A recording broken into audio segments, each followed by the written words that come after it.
Hello बच्चों, कैसे हो आप।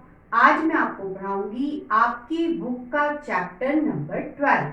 चलिए शुरुआत करते हैं। आपको बेटा इस क्वेश्चन में कहा है, हम स्टेटमेंट दे रहे हैं, कथन दे रहे हैं। आपसे कहा है आप इन्हें पढ़िए और आप बीजी व्यंजक बनाइए। आपको बेटा अलजेब्रिक एक्सप्रेशन करना है।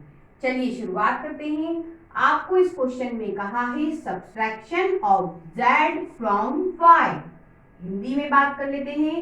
y में से आपको z घटाना है। ठीक है, आपसे कहा है y, उसमें से बेटा घटा दो, सब्ट्रैक्ट कर दो। किसको बच्चों? z को। और ये आपका सॉल्यूशन आ गया।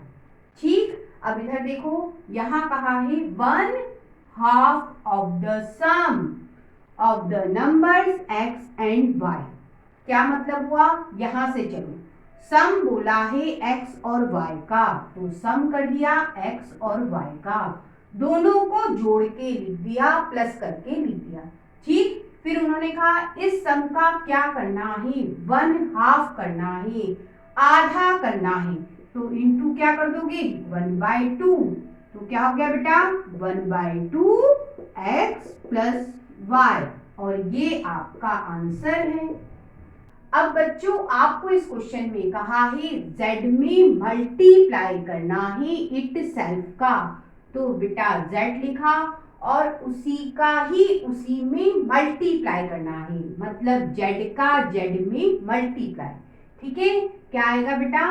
z²। ये आपका आंसर आ गया। अब इधर देखिए, आपसे कहा है 1/4 of the product of numbers p and q। यहां से चलो, प्रोडक्ट बोला है p और q का, तो बेटा p और q का प्रोडक्ट करा। ठीक, और फिर उन्होंने कहा कि 1/4 कर दिया। आप इसे लिख सकते हो p q और अपॉन में 4। इस तरह से बेटा आपका आंसर आया। आपको इस स्टेटमेंट में कहा है x और y दो नंबर है, उनका स्क्वायर करो, वर्ग करो। कर देते हैं, x और y नंबर, इनका बेटा स्क्वायर करा, वर्ग करा। फिर क्या करो? ऐड करो, जोड़ो। जोड़ दिया, ये बेटा आपका आंसर बन गया। अब बच्चों आपको यहाँ कहा है नंबर 5 ऐड करो, जोड़ो। किसमें? 3 time product of number m and n।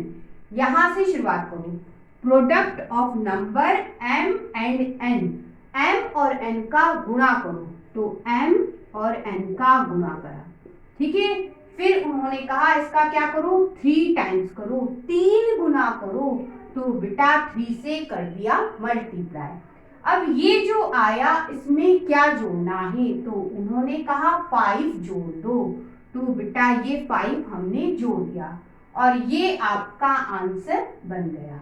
अब बेटा आपको यहाँ कहा है product of numbers y and z, ये कहा है, तो y और z का बेटा प्रोडक्ट करना है, मल्टीप्लाई करना है, गुणनफल करना है। फिर कहा है सब्ट्रैक्ट फ्रॉम 10, 10 में से इसे क्या कर दो? सब्ट्रैक्ट कर दो, घटा दो, तो 10 में से बेटा इसे माइनस कर दिया और ये आपका आंसर बन गया। आप इसे लिख सकते हो 10 माइनस y इंटू z, इस तरह से लिख सकते हैं। ठीक है, अब बेटा आपसे इस क्वेश्चन में कहा है sum of numbers a and b, तो बेटा a और b का सम कर लिया। ठीक, फिर उन्होंने कहा है सब्ट्रैक्ट करो, माइनस करो, इसे किस में से? तो उन्होंने कहा इनके प्रोडक्ट में से, गुणनफल में से। तो बेटा a और b का प्रोडक्ट, उसमें से बेटा ये सम माइनस कर दिया। आप बच्चों इसे b लिख सकते हो और ये माइनस a प्लस b, ये आपका आंसर बन गया।